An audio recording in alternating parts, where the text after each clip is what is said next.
Solución a la sección de química. En esta ocasión nos enfocamos en el área 1. Una medalla de bronce es un ejemplo de, y vamos a recordar, un elemento es el tipo de materia constituida por átomos de la misma clase, y compuesto es la combinación de dichos átomos que se encuentran en la tabla periódica y estos forman un compuesto. Entonces, la C y la D no son respuestas. Ahora tenemos mezclas. Una mezcla puede ser homogénea y heterogénea. Una mezcla homogénea vemos una sola fase y en una mezcla heterogénea vemos dos fases. En el caso de una medalla de bronce solamente vemos una fase, por lo tanto estamos en presencia de una mezcla homogénea. Un elemento dúctil, maleable y presenta brillo. En la tabla periódica tenemos metales, metaloides y no metales. El neón es un gas noble, dúctil, maleable y brillo quiere decir que es un metal.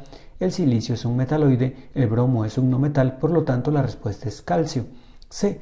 Y podrías complementar anotando las características básicas que tienen metales, no metales y metaloides. Al enlace que se forma entre dos átomos con igual valor de electronegatividad se le llama de la siguiente forma. En el iónico los electrones se transfieren completamente y se forma un catión y un anión. En el enlace metálico en realidad no es un enlace, simplemente los electrones de valencia se encuentran libres sobre la estructura en corto y largo alcance del metal y a esto se le conoce como teoría del mar de electrones, por lo tanto tampoco es la respuesta. Los puentes de hidrógeno son interacciones de tipo intermolecular y por lo tanto no son un enlace en sí, sino son consecuencia de la presencia de un enlace polar, por lo tanto tampoco es la respuesta. Y si tenemos la misma electronegatividad, los electrones se comparten de una manera equitativa, por lo tanto el enlace que se forma es un enlace covalente no polar. Respuesta D. ¿Qué ecuación química presenta la formación de una sal? Tenemos que recordar lo siguiente. Un óxido no metálico más agua da un ácido y eso es un oxiácido. En este caso es la respuesta A. Y la C no son prácticamente parte de mi respuesta principal, ya que los dos son oxiácidos.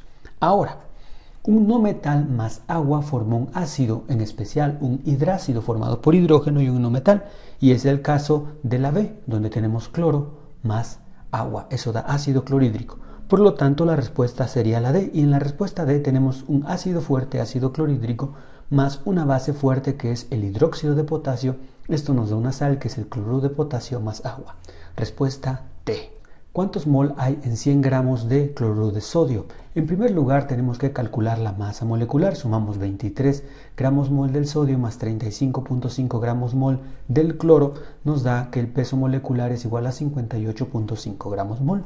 Recordamos que los moles es la relación masa entre peso molecular y sustituimos los valores, hacemos la operación y eso nos da 1.7 moles. Respuesta B. Propiedad del agua gracias a la cual un insecto puede caminar sobre ella. Tenemos que tener aquí cuidado. En primer lugar, la polaridad de una molécula está dada por la diferencia de electronegatividad, por lo tanto esa no es mi respuesta, pero está relacionada con la respuesta que estamos viendo, por lo tanto vamos a explicar un poco.